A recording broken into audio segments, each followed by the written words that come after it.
Sveiki, šiame video supažindinsiu, kaip naudotis aktavimo sprendimu ir supaprastinti darbų aktavimąsi statybose. Pagrindinėme ekrane rasite pasirinkimą aktavimas. Čia galima susikurti naują objektą, pavadinkime jį daugiabučio namo statyba. Ir įveskime elektroninį paštą, kuriuo bus siunčiami pranešimai apie naujus darbų aktus.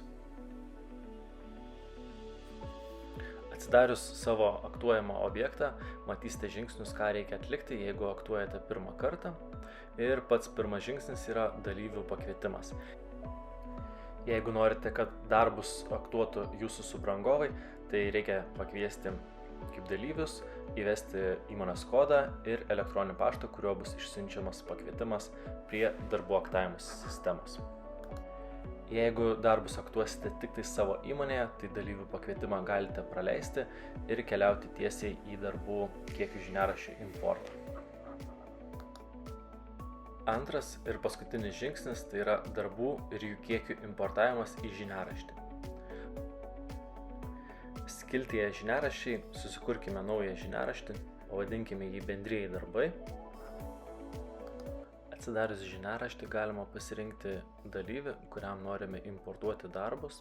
Šiuo atveju pasirenkame save, tai yra kokius darbus mes konkrečiai atliksime.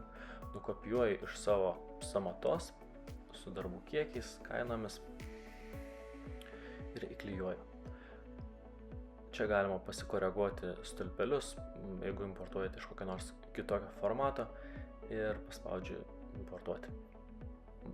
Atlikus darbų importavimą, taip pat galima priskirti ir kitiems subrangovams jų atliekamus darbus. Šioje vietoje nukopijuoju kitą sąmatos dalį ir taip pat atlieku importavimą. Kol darbai dar nėra aktuojami, galima atlikti tam tikras korekcijas, tai yra pašalinti nereikalingus darbus ar priskirti darbus kokiam nors kitam subrangovui. Atlikus šitos žingsnius galite atsikvėpti. Dabar pereikime prie darbų aktavimo. Dabar prisijungsiu kaip rangovas, susirasiu aktuojamą objektą, pasirinkęs savo žiniaraštį, matysiu tik savo aktuojamus darbus. Taigi spaudžiu aktuoti darbus, suvedu konkretų mėnesį atliktų darbų kiekius, pasirenku patį mėnesį, galiu pasirinkti atgalinę datą, spaudžiu pateikti.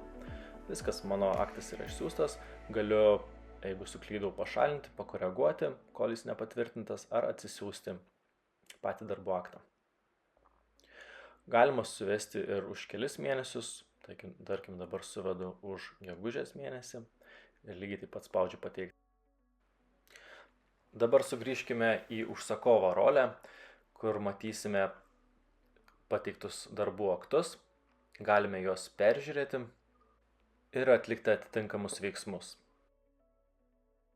Jei peržiūrėjus darbų aktą neradome klaidų, galime patvirtinti.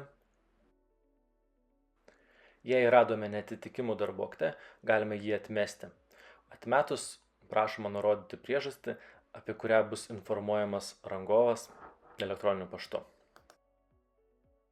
Jeigu jūsų sukurtame objekte darbus atlieka ne tik jūsų subrangovai, bet ir patys, tai galima atlikti darbų aktavimąsi ir savo įmonės vardu, lygiai tokiu pat principu, kaip prieš tai rodyta rangovo rolė.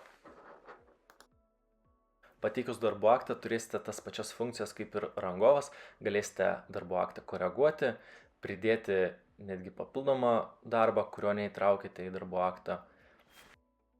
Trumpai tarius, tie patys veiksmai kaip ir gavus darbų aktą iš rangovo.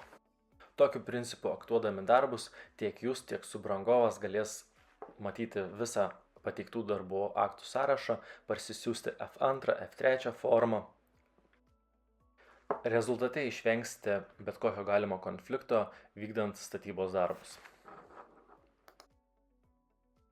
Ačiū, kad skyrėte dėmesį susipažinti su aktavimo sistema. Tikimės, kad ši sistema padės jums sumažinti klaidų tikimybę ir išvengti galimų konfliktų su subrangovais. Taigi, sklandaus darbo aktavimo.